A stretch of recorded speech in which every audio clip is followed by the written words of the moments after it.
السلام علیکم۔ سمیرہ حمید کا ناول یارم پیش خدمت ہے۔ ایک لڑکی ہے امرہا، کشمیر کے سبزہ زار سی، پرستان کے گلاب سی، زمرد جڑے عطردان سی۔ ایک لڑکا ہے آلیان، عرب کے سلطان سا، داستان کے جمال سا، آسمانی فرمان سا۔ عشق ایک داستان ہے، محبت کے اسرار کی، انوار کے قیام کی، امرہا اور آلیان کی۔ امر پریم کا اگر کوئی لاڈ کا نام ہوتا تو وہ سرما کی دھوپ ہوتا۔ پرے سرخاب پر اڑ کر آتی، راج ہنسوں سنگ جھومتی، سنہری ذروں سے مرتسم۔ سرما کی دھوپ اس کے سیاہ بالوں سے شناسائی برتتی لاٹ کرنے لگی۔ مراحم، مہربانیاں دھرتی پر قیام کرنے کے لیے اس سے اپنی ابتدا پر مسرور ہوئیں۔ سبزے کی وسعت پر فدا ہوتی اس نازنین کو اس نے سر اٹھا کر دیکھا اور اس مسکراہٹ سے مسکرا دی جو اس کے اختیار میں تو رہا کرتی تھی لیکن استعمال میں نہیں۔ نئے وقتوں کی آمد نے اس کی سماعتوں کے سپرد وہ سرگوشیاں کیں جو وہ وقت کی گزرگاہوں سے احتراماً چرا لائی تھیں۔ اس کی وہ جو امرہا ہے، لان کے کونے میں وہ ایسے بیٹھی ہے جیسے زندگی کی بساط پر وہ ایسا بے نام مہرہ ہو جس سے مات دی جائے نہ چال چلی جائے، جو کونوں میں ہی بیٹھتی ہے کیونکہ اسے منظر عام پر آنے سے ڈر لگتا ہے۔ کیوں ڈر لگتا ہے؟ کیونکہ اسے ڈرایا جاتا رہا ہے، اور پھر اس کی حیثیت اپنے ہی گھر میں کچھ ایسی سی ہے جو جھاڑو کی ہوتی ہے، ضروری بھی اور چھی گندی بھی۔ ایک طرف بیٹھی دادی زیر لب بڑبڑاتے ہوئے اپنے بالوں کا خود ہی مساج کر رہی ہیں۔ انہوں نے دانیہ سے کہا تھا لیکن اس نے ایسے ظاہر کیا جیسے اس نے تو کچھ سنا ہی نہیں۔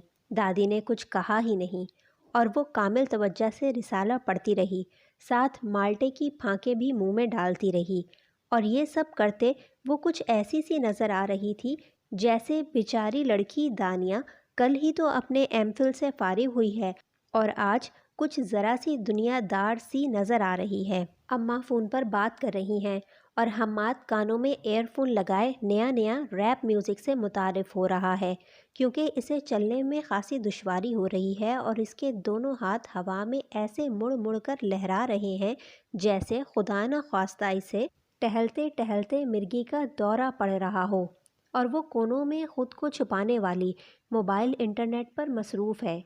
نہیں، وہ کسی سوشل نیٹ ورکنگ سائٹ پر نہیں ہے، وہ کسی سے چیٹ بھی نہیں کر رہی، ارے نہیں، وہ گوگل امیجز پر مشہور ڈیزائنرز کے کپڑوں کے ڈیزائن بھی نہیں نوٹ کر رہی، وہ تو مانچسٹر یونیورسٹی کے پاکستانی اسٹوڈنٹ سوسائٹی کے گروپ لیڈر کی ای میل پڑھ رہی ہے، اور اس کے ہاتھ پیر ایسے کانپ رہے ہیں جیسے ابھی ابھی اسے فریزر سے نکال کر دھوپ میں رکھا گیا ہو، یا جیسے اس کے کان میں کہا گیا ہو کہ جہاں تم بیٹھی ہو ٹھیک وہیں خزانہ دفن ہے، چپکے سے نکال لو، اور اب وہ یہ خزانہ چپکے سے ہی نکالے گی۔ اس سے اپنی چیخ دبائے نہیں دب رہی، اور یہ اس نے ہلکی سی چیخ مار ہی دی۔ سب سے پہلے تو دادی نے ہی اپنا ہاتھ روک کر اسے ناگواری سے دیکھا، پھر سوائے دادا کے سب نے اسے کوئی اہمیت نہیں دی اور اپنے انہماک کو قائم رہنے دیا۔ دادا جو توبۃ النصوح پڑھنے کی کوشش کر رہے تھے اس کے پاس آئے۔ امرہا، کیا ہوا؟ پیارے دادا صرف وہی پوچھتے تھے۔ وہ دادا کے کان میں کھسر پھسر کرنے لگی۔ تھوڑی دیر بعد دادا توبۃ النصوح کو سینے سے لگا کر کھڑے ہوئے اور سب کو سنانے جیسے انداز میں کہنے لگے، آملے لینے ہیں منڈی سے، مجھ سے کہاں اٹھائے جائیں گے اتنے، امرہا تم آ جاؤ ساتھ، اسے لیے جا رہے ہیں، مل گئے پھر، منڈی بند ہو جائے گی یا آگ لگی ہوگی منڈی میں۔ دادی نے اس کے متعلق اپنے خیالات کے اظہار میں دیر نہیں کی۔ ہم دوسرے شہر کی منڈی میں چلے جائیں گے، اگر وہاں بھی آگ لگی ہوئی تو ہمارا انتظار نہ کرنا، ہم شہر منڈی آگ لگا کر آئیں گے۔ شہر کیوں؟ ملکوں ملک کیوں نہیں؟ ہاں بھئی، اب تیار رہنا سب، دنیا میں آگ بھڑکنے والی ہے۔ اب کی؟ کب کی بھڑک چکی؟ دادی نے ایسے کہا جیسے ایسا عظیم سچ نہ بولا تو ان پر کفر کا فتویٰ لگا دیا جائے گا۔ بی بی امرہ نے ذرا گھور کر دادی کو دیکھا اور دادی نے اپنا رخ بدل لیا۔ تو کیا اب یہ مجھے بھسم کرے گی؟ انہوں نے خود پر آیت مبارکہ پڑھ کر پھونکی۔ بہت خوفزدہ رہتی تھیں اس کی نظروں سے دادی۔ سبھی رہتے تھے، تباہی اور بربادی تھی نا وہ، نیک شگونی کی دشمن، بد شگونی کی دوست، کیونکہ عین اس کی پیدائش کے دن بڑے تایا چل بسے تھے۔ پھوپھی پھوپھا کا کار ایکسیڈنٹ ہو گیا، چھوٹی پھپھو کے گھر شارٹ سرکٹ سے آگ لگ گئی اور سارے ساز و سامان کو نگل گئی۔ چچا کی بیٹی کی منگنی اس دن ہونا تھی، تایا کی وفات سے وہ ملتوی ہو گئی، بعد ازاں رشتہ ہی ختم ہو گیا، اور ماموں کے الیکٹرانکس کے اسٹور میں پورے 4 لاکھ کی چوری ہو گئی۔ ماموں صدمے سے 4 دن ہسپتال رہے۔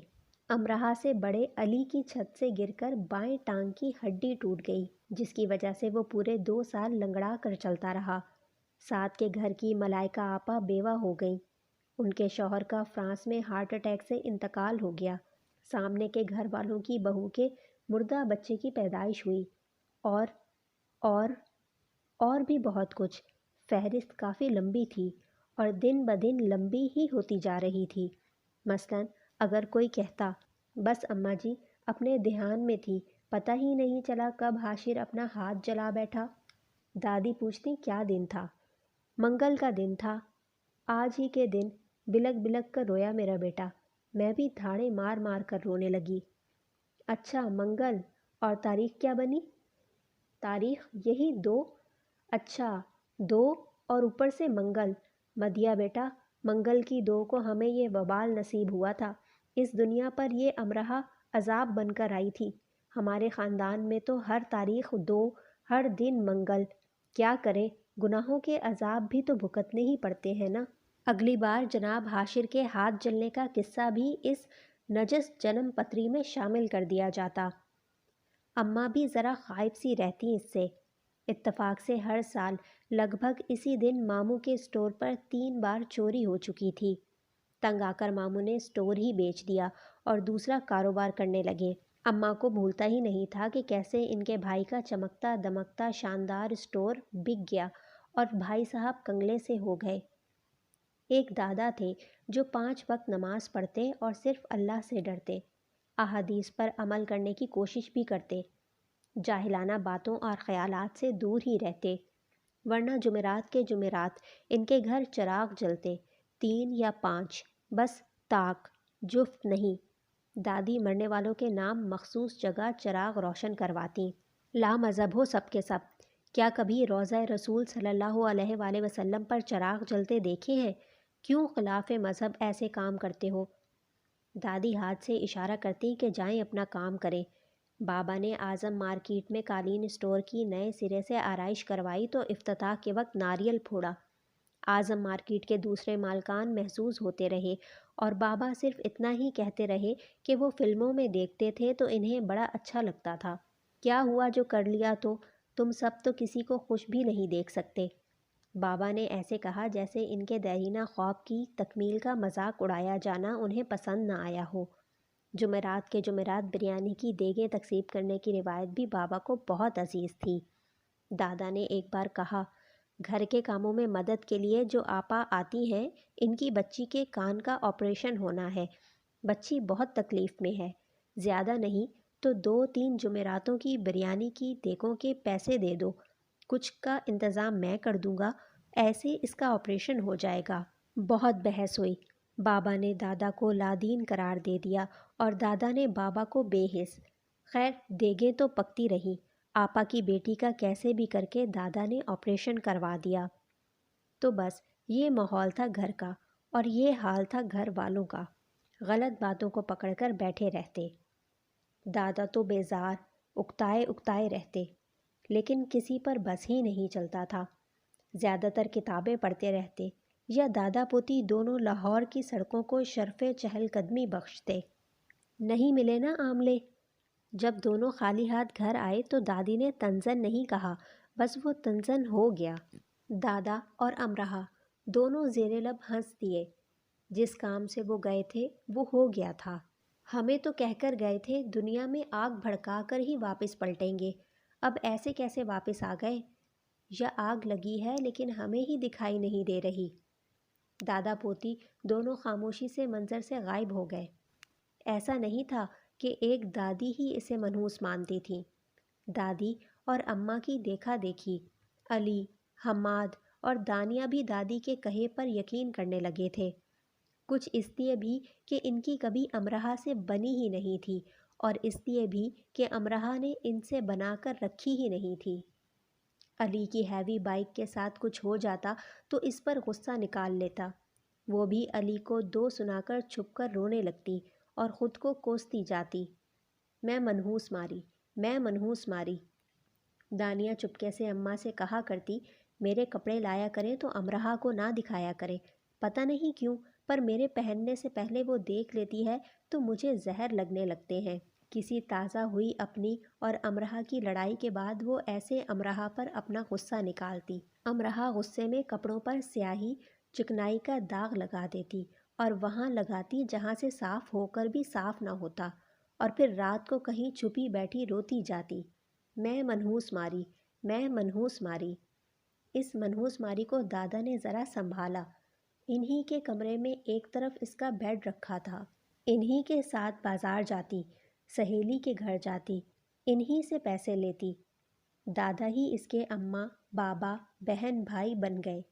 اس کی باتیں سنتے، اس سے باتیں کرتے، رات رات بھر بیٹھ کر اس کے فضول اور بے سروپا شکوے سنتے، دن بھر اس کا کس کس نے دل دکھایا اس پر اس کے ساتھ مل کر آنسو بہاتے، امرہا کے ساتھ بس اسی سب میں مصروف رہتے۔ ایک رات اس نے بابا کو اماں سے کہتے سن لیا، اسٹور پر 4 لاکھ کا لکڑی کا کام کروانے جا رہا ہوں، کسی کو بتانا نہیں، نظر لگ جاتی ہے، خاص کر اپنی امرہا کو۔ وہ رات بھر روتی رہی، ہچکیاں لیتی گئی، بد دعائیں دیتی گئی کہ وہ مر جائے یا لکڑی کے ساز و سامان کو آگ لگ جائے، لیکن نہ وہ مری نہ سامان کو آگ لگی، بلکہ بابا کے 4 لاکھ روپوں میں سے پورے 1.5 لاکھ کم ہو گئے۔ چھوٹی پھپھو آئیں اور اپنی کوئی ضرورت بتا کر پیسے لے گئیں۔ بابا اماں سے چڑ گئے، کہا تھا نا کسی کو مت بتانا، ہو گیا اب کام، سارا عذاب امرہا پہ نہ آ جائے۔ دادا نے اپنے دوست سے لے کر دیے پیسے اور پھر کہیں جا کر ناریل پھوٹا اسٹور کے آگے۔ تو یہ حیثیت ہے ہماری امرہا کی کہ پیدائش سے لے کر بڑے ہونے تک ایسا ہزاروں بار ہوا۔ وہ بول لیتی، بہن بھائیوں سے لڑ بھی لیتی، لیکن رات رات بھر روتی بھی رہتی۔ اس کا جی چاہتا کہیں بھاگ جائے، چھپ جائے، گم ہو جائے، کہ کسی کو یاد نہ رہے کہ اس کی پیدائش کی خبر سنتے ہی دادی کے دائیں پیر میں موچ آ گئی تھی۔ بعد ازاں اماں کے کمر درد نے کبھی اماں کو سکون کا سانس نہ لینے دیا۔ دانیہ، حماد، علی کبھی جل کر، کبھی مذاقاً اور کبھی صرف اسے روتے دیکھنے کے لیے اسے اس کی نحوست کے قصے سناتے رہتے کہ وہ بھول نہ جائے کہ وہ کون ہے۔ اسکول میں ایک بار ٹیچر کی کرسی کا پایا جو عرصے سے ٹوٹ جانے کے قریب تھا، ٹوٹ گیا اور ٹیچر جی دھڑام سے نیچے آ گریں تو وہ فوراً کھڑے ہو کر رونے لگیں اور اس نے ہاتھ جوڑ دیے، ٹیچر میں نے کچھ نہیں کیا، یہ کرسی خود بخود ٹوٹی ہے، میں سچ بول رہی ہوں۔ ٹیچر کبھی سر پر ہاتھ رکھ کر کہہ دیتی کہ سر میں درد ہے تو وہ سہم جاتی، میں نے آپ کے سر کو نہیں دیکھا، سچ بالکل نہیں دیکھا۔ خاندان کی تقریبات میں وہ انہی کارناموں کی وجہ سے جاتی نہیں تھی جو سارے خاندان میں ایسے مشہور تھے جیسے شالوں میں کشمیری شال اور میووں میں چلغوزہ۔ ایک بار وہ گئی تو بارات جسے دن 2 بجے دوسرے شہر سے آنا تھا آئی ہی نہیں، شام سے رات ہو گئی، ان کی گاڑیاں موٹر وے پر خراب کھڑی تھیں، دلہا باراتیوں کے بغیر آنے کے لیے تیار نہیں تھا۔ جب تک لاہور سے نئی کاریں بھیجی گئیں اور وہ سب اس میں بیٹھ کر آئے، رات کے 12 بج چکے تھے، سب مہمان جا چکے تھے اور صرف قریبی عزیز ہی موجود تھے۔ وہ بھی دادا کے ساتھ چپکے سے گھر واپس آ گئی اور اپنے نئے ڈیزائنر ڈریس کو آگ لگا دی۔ اس کے سب کزنز اس کے گرد گھیرا بنائے اس کا مذاق اڑانے میں مصروف تھے۔ نانا ذرا پوچھئے کھانا جل گیا یا بچ گیا؟ امرہا آئی ہے نا آج، بجلی کے کنیکشن بھی چیک کروا لیجئے گا، شارٹ سرکٹ سے آگ نہ بھڑک اٹھے، کسی ایک نے کہا۔ میں تو دعا کرتی ہوں کہ دلہا بھائی خیریت سے آ جائیں، خوبصورت نظر آنے کی کوشش کرتی خالہ زاد بولی۔ مجھے تو دلہن کی فکر ہے، افواہ اڑی تھی کہ 2 لاکھ کا لہنگا جلتے جلتے بچا ہے۔ ادائے نازنین اپناتے دوسری خالہ زاد نے بولنے میں دیر نہیں کی۔ لہنگا تو بچ گیا لیکن دلہن کے بال جل گئے۔ ویسے آئرن مشین بال جلاتی تو نہیں، لیکن کچھ بھی ہو سکتا ہے آج تو۔ کوئی تیسرا بولا، ہم سب تو مذاق کر رہے تھے، امرہا تو سنجیدہ ہی ہو گئی، وہ رونے جیسی ہو جاتی تو کوئی کہہ دیتا۔ 3 گھنٹے بعد اس کا خالہ زاد تنے ہوئے اعصاب کے ساتھ ایسے آیا جیسے کسی کو پھانسی گھاٹ لے جانے آیا ہو۔ 4-5 گھنٹے سے پہلے بارات نہیں آئے گی، سب امرہا سے معذرت کرو، اس نے ہماری معذرت قبول کر لی تو شاید بارات جلدی آ جائے۔ بکواس بند کرو سب اپنی، وہ اتنی زور سے چلائی کہ ان 10-12 کا گروپ سن سا ہو گیا۔ میں تمہارا منہ توڑ دوں گی حسان، اس نے بمشکل خود کو رونے سے روک کر چلا کر کہا۔ منہ تو تمہارا توڑا جانا چاہیے جو اپنی ساری نحوست لے کر میری بہن کی شادی خراب کرنے آ گئی۔ امرہا کا جی چاہا وہ سارے پنڈال میں آگ بھڑکا دے، کاش واقعی شارٹ سرکٹ ہو جائے اور سارے روشن کمکمے بجھ جائیں، تاکہ اس کے دھاڑے مار مار کر روتے تاریک چہرے اور کپکپاتے وجود کو کوئی نہ دیکھ سکے۔ وہ کب سے سب کے مذاق میں چھپے طنزوں کو جھیل رہی تھی۔ وضو کرنے کے بعد مسجد جانے سے پہلے خود کو آئینے کے سامنے کھڑا کر کے ضرور دیکھنا، شاید دوبارہ کبھی مجھے یہ سب کہتے تمہاری زبان لڑکھڑا جائے اور تمہیں یہ بات سمجھ میں آ جائے کہ کچھ بھی برباد اور آباد کرنے کی طاقت انسان کے ہاتھ میں ہے نہ اختیار میں۔ حکم کن اور عمل فیکن، رب کی خوبی ہے اس کے بندوں کی نہیں۔ بمشکل خود کو رونے سے بچاتے اس نے 5 وقت کے نمازی حسان سے کہا اور باقی سب کی طرف افسوس سے دیکھا۔ دادا کو لے کر وہ چپکے سے گھر آ گئی۔ اس کی سگی خالہ زاد کی شادی تھی، اس کے دل میں بھی ارمان تھے شادی کو لے کر۔ اس نے خاص اس شادی کے لیے بہت تیاریاں کی تھیں، لیکن سب نہ صرف بیکار گیا بلکہ اسے دکھ دے کر گیا۔ اس نے ایک سفید کاغذ پر میں کبھی کسی تقریب میں نہیں جاؤں گی، کبھی بھی نہیں، وعدہ لکھ کر اپنی الماری کے اندرونی دیوار پر چپکا دیا۔ جب کبھی اس کا کہیں جانے کو دل چاہتا وہ الماری کھول کر اپنے وعدے کو یاد کر لیتی۔ یہ سب وہ کرتی تو گئی لیکن بہت اکیلی بھی ہوتی گئی۔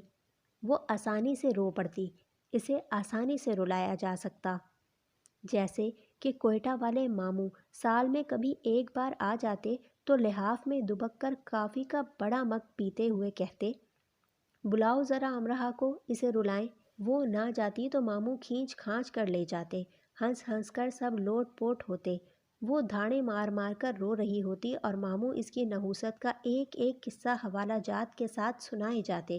اماں اسے ڈانٹتیں، مذاق کر رہے ہیں ماموں، امرہا کیوں ایسے دھاڑے مار رہی ہو؟ دادا آتے سب کو ڈانٹ کر اسے لے جاتے، جاہل لوگ ہیں امرہا یہ، ان پر توجہ نہ دیا کرو۔ وہ کون سی عالم تھی جو خود کو اچھی طرح سے سمجھا لیتی، نوعمر، دکھی اور خود کو خود ہی منحوس سمجھنے والی، بس رو دینے والی لڑکی ہی تو تھی، اور پھر ہر بار تو خود کو فلسفوں سے مطمئن نہیں کیا جا سکتا تھا۔ سب جاہل ہیں، پرسکون ہو جاؤ، سب پاگل ہیں۔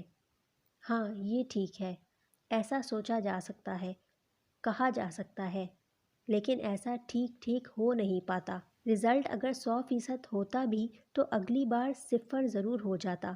وہ جتنا خود کو یہ سب جاہل ہیں کہہ کر بہلاتی، اتنا ہی اگلی بار ان سب جاہلوں کی باتوں پر ہچکیوں سے روتی۔